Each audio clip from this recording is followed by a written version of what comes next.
പെയ്യുന്ന സമയത്ത് മഴ ഭയങ്കര മഴ, തെളിയുന്ന വെയിലോ അയ്യോ സഹിക്കാൻ പറ്റുമല്ല. എന്തൊരു ചൂടാ ഇത്. എന്റെ ലക്ഷ്മണ പണ്ടാരടങ്ങാൻ എന്തൊരു ചൂട്. അതെ, നല്ല മഴ പെയ്താണ്. ഇന്നലെ മഴ നമ്മളാടേലും കൊള്ളിയാൻ വേണ്ടി അമ്മാര് ഇടിമേലുണ്ടായിരുന്നു.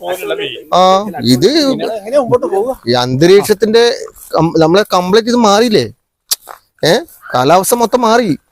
സംഭവിക്കണേ നട്ടപ്രാന്ത് വെയിലത്ത് നടന്നു വരുന്ന രണ്ടെണ്ണത്തിന്. എന്റെ മോനെ കൊട എടുത്തിട്ടുണ്ടെങ്കിൽ മഴയില്ലെങ്കിൽ ഏടെങ്കിലും വെച്ച് അത് എന്റെ 2 കോടിയാണ്. തീയൽ കുരുത്തത് വെയിലത്ത് മാറില്ല. അത് ഭയങ്കര ഡയലോഗ് പറയാനേ ഉള്ളൂ. ഈ വെയിലത്ത് നല്ല ചൂടല്ലേ കുഞ്ഞോട്ടാ. ഇക്കണക്കിന് പോയല്ലോ ഡിസംബർ ജനുവരി കൂടിയിട്ട് വെള്ളം മുഴുവൻ പറ്റും. കഴിഞ്ഞ കൊല്ലം എന്ത് വെയിലായിരുന്നു. തീയല്ലേ തീ. അതെ അതെ, കഴിഞ്ഞ കൊല്ലം ഭയങ്കര ലോകാവസാനം എന്നാണ് എനിക്ക് തോന്നുന്നത്. അല്ല, അതിനെക്കാട്ടും കൂടുതലായി ഇപ്രാവശ്യം. അല്ല, അന്തരീക്ഷ ചൂട് കൂടുന്നുണ്ട്, അത് കുറയുന്നില്ലല്ലോ. വെയിലിന്റെ ശക്തി എന്ന് പറഞ്ഞു കഴിഞ്ഞാൽ തെളിയുന്ന വെയിൽ ഒരു വേറെ ലെവലാണ്. അതിന്റെ കണക്കായി ഇടിമിന്നലും വരുന്നുണ്ട്, ആ ചൂടിന് കണക്കായിട്ട് അല്ലേ. മിനിഞ്ഞാന്നത്തെ മിന്നലുണ്ടല്ലേ, ഭയങ്കര ആയിട്ടുണ്ട്. ഭയങ്കര മിന്നലായിരുന്നു. പെയ്യുന്ന മഴയോ ഇത് എനിക്ക് തോന്നുന്നത് തലാമഴ പെയ്തങ്ങ് നിൽക്കാൻ പോവാണ്.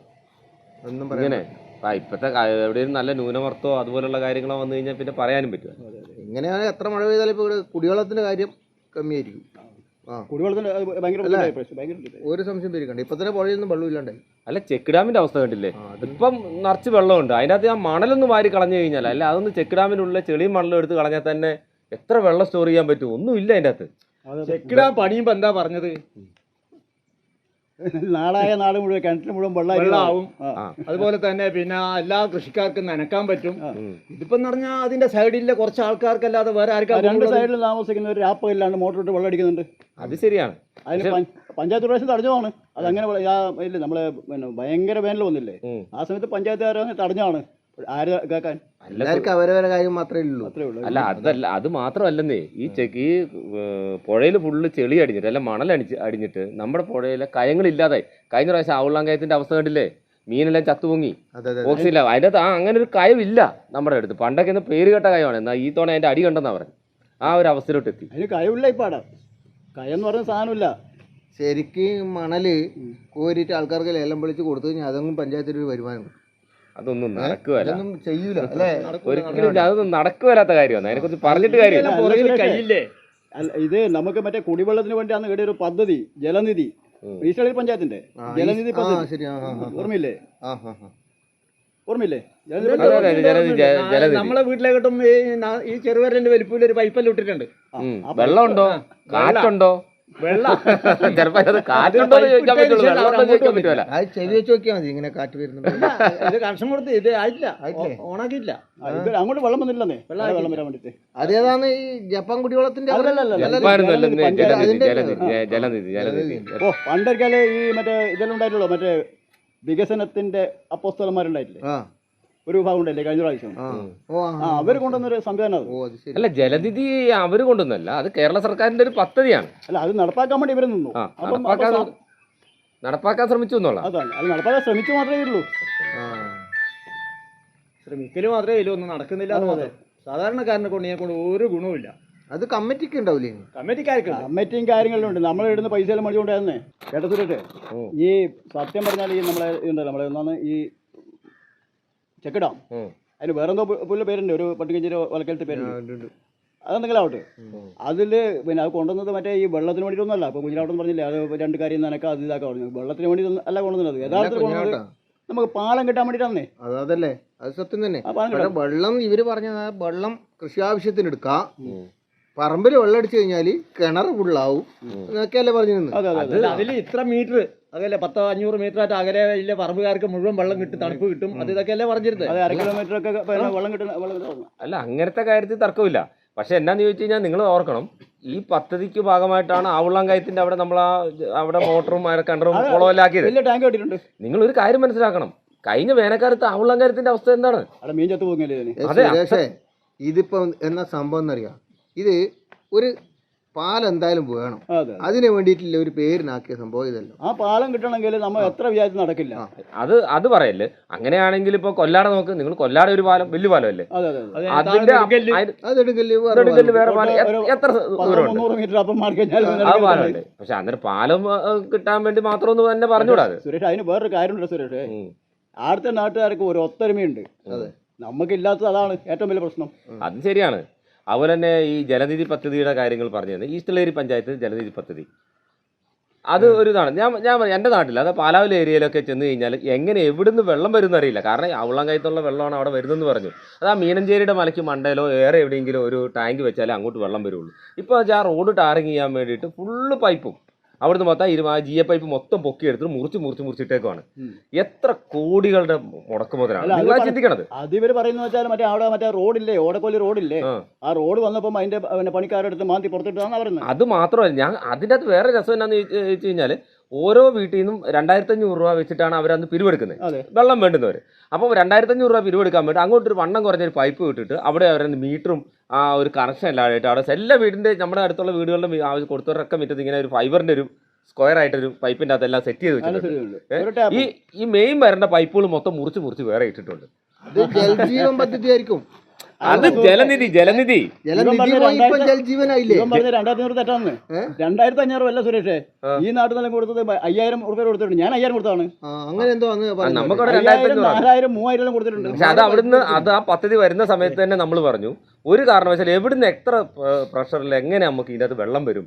അന്നേരം അവർ വലിയ കണക്കൊക്കെ അവതരിപ്പിച്ചു. നമുക്ക് സാധാരണ ജനങ്ങളെ സംബന്ധിച്ചിടത്തോളം അതിനെക്കുറിച്ച് വലിയ ഗ്രാഹ്യമില്ലാത്തതുകൊണ്ട് ചോദിച്ചവർ പൈസ കൊടുത്തവരൊക്കെ മണ്ടന്മാർ. ആ പൈസ എന്താ പറയല്ല കിട്ടുകയില്ല, തിരിച്ചു ചോദിക്കാനുള്ള വഴിയില്ല. എനിക്ക് ഒരു കാര്യം ചെയ്യാം, ഈ ട്യൂബില് കാറ്റ് തറക്കാൻ പറ്റും ചിലപ്പോൾ. അത് നടക്കാം, നല്ല കാറ്റ് വരുന്നുണ്ട്. അല്ല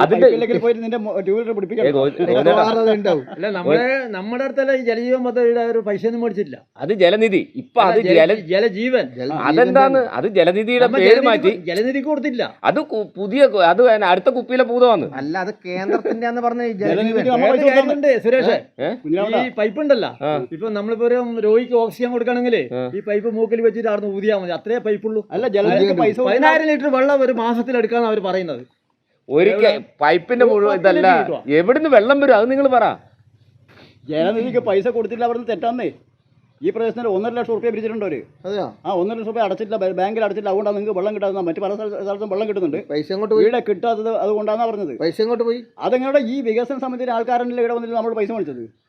ആര് മേടിച്ചു, ആർക്ക് കൊടുത്തു, എവിടുന്ന് വികസന സമിതി എന്ന് പറയുന്നതിന്റെ ആൾക്കാരാണ് അന്നത്തെ ഭരണാധികാരികൾ, പഞ്ചായത്തിന്റെ ഭരണാധികാരികളിൽ പെട്ട ആൾക്കാരിനെ നമ്മൾ വന്ന് പൈസ മേടിച്ചത്. അതിന് റെസീറ്റ് തന്നു. ആ റെസീറ്റ് തിരിച്ചു വേണമെന്ന് പറഞ്ഞ് ഞങ്ങൾ എല്ലാവരും കൂടി ഒരു മീറ്റിങ്ങിലും കൂടി ആ റെസീറ്റ് തിരിച്ചു കൊടുത്തു. ഇപ്പൊ അത് അവരുടെ കയ്യിലാണുള്ളത് രസീത്. അപ്പൊ കൊടുത്തതിന് യാതൊരു തെളിവ് പറഞ്ഞാൽ ഇപ്പം നമ്മയുണ്ട്, ജീവിച്ചിരിക്കുന്ന നമ്മയുണ്ടല്ലോ. വാഗൊണ്ട് പറഞ്ഞിട്ട് കാര്യമില്ലല്ലോ, കയ്യിലുള്ളതും കൂടെ അവരെ ഏൽപ്പിച്ചു. നിങ്ങൾ കൊടുത്തുന്നതിന് മറ്റുള്ളവരെ ബോധിപ്പിക്കാൻ തെളിവില്ലല്ലോ. ഒന്നുമില്ല. അതാ പറഞ്ഞ നമ്മുടെ കയ്യിലുള്ള തെളിവും കൂടെ അവർ മേടിച്ചിട്ട് പോയി. അതല്ല, പിന്നെ ഈ ജലനിധി പിന്നെ ആ പൊട്ടി പാളിസായപ്പോ ജലനിധി ചെറുപുഴ പഞ്ചായത്തിലൊക്കെ ജലനിധി നടത്തി. ഇപ്പോഴും അവിടെ പൈപ്പ് മാന്തിയിടുന്നുണ്ട്, നല്ല രീതിയിൽ നടക്കുന്നുണ്ട്. നടക്കാത്ത ഈസ്റ്റേരി പഞ്ചായത്തിൽ മാത്രമേ ഉള്ളൂ. ഇപ്പൊ അതിന് പകരം വന്നിട്ട് ജലജീവൻ പദ്ധതി കൊണ്ടുവന്നിരിക്കുന്നത്. ഈ ജലനിധി പറഞ്ഞിട്ട് ഒരു കാര്യമില്ല. കുടിക്കാൻ വെള്ളമില്ല. കഴിഞ്ഞ പോലത്തെ പോലെ വെയിലാണെങ്കിലുണ്ടല്ല, ഈ വേനൽക്കാലത്ത് ആകുമ്പോൾ ആള് വെള്ളമില്ലാതെ മരിക്കും. അവസ്ഥ നിങ്ങൾ ഈ ഈസ്റ്റർ ഏരിയയിലും വെള്ളമില്ലാത്തില്ല, നമ്മുടെ ജലനിധിയിലും വെള്ളം ഉണ്ടല്ലോ. നിങ്ങൾ വേറെ നാടല്ലോ, വേറെ നാടല്ലേ, ജില്ല മാറിയതുകൊണ്ടാണ്. കണ്ണൂർ ജില്ലയിലെ അല്ലേ. പക്ഷേ ഇതിൻ്റെ അകത്തുള്ള പ്രശ്നം എന്താണെന്ന് ചോദിച്ചു കഴിഞ്ഞാൽ ഇവിടെ ജലനിധിയുടെ പേരിൽ വികസന സമിതിക്കാരോ ആരും ആയിക്കോട്ടെ നമ്മുടെ അവിടെ നിന്ന് പൈസ നാട്ടുകാരെ നിന്നെല്ലാം വേണ്ടെന്ന് പറയുന്നതെല്ലാം പൈസ പിരിച്ചുകൊണ്ട് പോയിട്ടുണ്ട്. ആര് പിരിച്ച് കിട്ടിയില്ല എന്നുള്ള തർക്കങ്ങളുണ്ടെങ്കിലും ഇല്ലെങ്കിലും നമുക്ക് കൃത്യമായ ആ പദ്ധതി നടപ്പാക്കുകയും നമുക്ക് കൃത്യമായി വെള്ളം കിട്ടുകയാണ് നമ്മുടെ ആവശ്യം. അതാണ് നമ്മുടെ നിലപാട്. കാരണം പിന്നെ പൈസ ആര് പിരിച്ചു എന്നല്ല, ആരാ പിരിപ്പിച്ചത്. അതന്നെ, ആരാ പിരിപ്പിച്ചത് അവരാണല്ലോ നടപ്പാക്കേണ്ടത്. വെള്ളം നമുക്ക് വെള്ളം കിട്ടണം, നമ്മൾ പൈസ കൊടുത്തിട്ട് വെള്ളം കിട്ടണം. അത് തന്നെ ഞാൻ പറഞ്ഞത്. അല്ല, ഈ കയ്യാത്തോണ്ട് ഇതൊന്നും ചെയ്യാൻ പോകുമ്പോഴാന്നേ. പക്ഷെ അതാ ഞാൻ പറഞ്ഞേക്ക്, അത് വേണം അല്ലെങ്കിൽ വേണ്ട എന്നുള്ളതല്ല. അത് ഏറ്റവും നല്ല രീതിയിൽ നമുക്ക് ആ പദ്ധതികൾ ഏറ്റവും നല്ല, കാരണം നമുക്കറിയാം നമുക്കിപ്പോൾ ഈസ്റ്റർലിയുടെ പല ഭാഗങ്ങളിൽ ചെന്ന് കഴിഞ്ഞാൽ ഇപ്പോൾ ഇങ്ങോട്ട് വന്നു കഴിഞ്ഞാൽ അറക്കത്തട്ട് തൊട്ട് അതുപോലെ തന്നെ ഈട്ടിത്തട്ട്, മലാങ്കടവ്, പാലാവല്, ഓടക്കല്, ഏത് ഭാഗത്ത് ചെന്നാലും ഒരു സ്ഥലം പറഞ്ഞു ചവറഗിരി പറഞ്ഞില്ല. അത് പാലാലിന്റെ മുകളിലാണ്, നമ്മുടെ നാട് തന്നെ. ചവറഗിരി പറയാണ്ട് പോകാൻ പാടില്ല. അവിടെ എല്ലാം എന്ന് വെച്ച് കഴിഞ്ഞാൽ ഈ പദ്ധതി നടപ്പാക്കാൻ വേണ്ടി ടാങ്കുകൾ ഉണ്ടാക്കി അങ്ങോട്ടുള്ള ഇപ്പം ഞാൻ ഈ പറഞ്ഞ പോലെ പൈപ്പിൽ കൂടെ വെള്ളം വരുന്നതോ അല്ലെങ്കിൽ ഉള്ളതല്ല, ഈ പറഞ്ഞ പോലെ തന്നെ ഈ അങ്ങോട്ട് പോകുന്ന പൈപ്പുകൾ മൊത്തം റോഡ് പണിക്കാർ മുറിച്ചിട്ടേക്കുക. GA പൈപ്പാണ്, ചെറിയ സാധാരണ പൈപ്പല്ല, GA പൈപ്പാണ്. എത്ര മീറ്റർ പൈപ്പുകളുണ്ടെന്നറിയാം. നിങ്ങൾക്ക് അങ്ങോട്ട് നോക്കിക്കഴിഞ്ഞാൽ അറിയാം, പല മേഖലകളിലും മുറിച്ചിട്ടേക്കുവാണ്. ആ പൈസകൾ മൊത്തം നമ്മുടെ ഈ സാധാരണ പാവങ്ങളുടെ ഇത് പിരിച്ചെടുത്ത പൈസയാണ്. ആ പൈസ ഒന്നെങ്കിൽ അവർക്ക് അതിനുള്ള ഒന്നെങ്കിൽ പദ്ധതി നടപ്പാക്കി കൊടുക്കുക, അല്ലെങ്കിൽ അവർക്ക് പൈസ തിരിച്ചു കൊടുക്കുക. അല്ല, ഇതിപ്പോൾ എന്താ പറഞ്ഞാൽ ഇപ്പോൾ പിന്നെ അവർ ചെയ്താലും വേണ്ടില്ല, ഇവർ ചെയ്താലും വേണ്ടില്ല, നമുക്ക് വെള്ളം കിട്ടണം. റോഡ് പണിക്കാരല്ല, റോഡുകാർ മറ്റേ കരാറുകാർ ചെയ്ത് നമുക്ക് അറിയേണ്ട ആവശ്യമില്ലല്ലോ. ചെലവാത്തൊക്കെ വെള്ളം കിട്ടിയെന്ന് പറയുന്നുണ്ടല്ലോ. അത് അങ്ങനെ പറയുന്നുണ്ട്. ഈസ്റ്റ് ലഹരി പഞ്ചായത്തിന്റെ ആ ഒരു പദ്ധതി പ്രകാരം ഒരു സ്ഥലത്തും വെള്ളം കിട്ടിയിട്ടില്ല. ഇല്ല, ഒരു സ്ഥലത്തും. അങ്ങനെ ചില ഭാഗത്തായിട്ട് നടക്കും. ഇത് ഒന്നേല് കണക്ട് ചെയ്ത് പോകുന്നതാണ്. ഇതിനെപ്പറ്റി പറയുമ്പോൾ അരിമ്പയിൽ നേരം പറഞ്ഞു കേട്ടു ആടെ വെള്ളം കിട്ടാൻ തുടങ്ങി. മഴ പെയ്തിട്ടായിരിക്കും. കമ്പല്ലൂർ കിട്ടിയ അങ്ങനെയും പറയുന്നുണ്ടായിരുന്നു. ഇല്ലെന്നേ, ഇങ്ങനെ വെറുതെ പറഞ്ഞായിരിക്കും. പറയും കുഞ്ഞാട്ടാ, അണ്ണാറക്കണനും തെന്നാലാവുന്ന കണക്കില്ലേ പ്രശ്നം. ആന ചെയ്യുന്ന മാതിരി കണ്ടിട്ട് അതേപോലെ നമുക്കും ചെയ്യാൻ പറ്റുന്നില്ല, ധാരണ ആയിരിക്കും വേണ്ട. അത്രേ ഉള്ളൂ, അല്ല അത്രേ ഉള്ളൂ.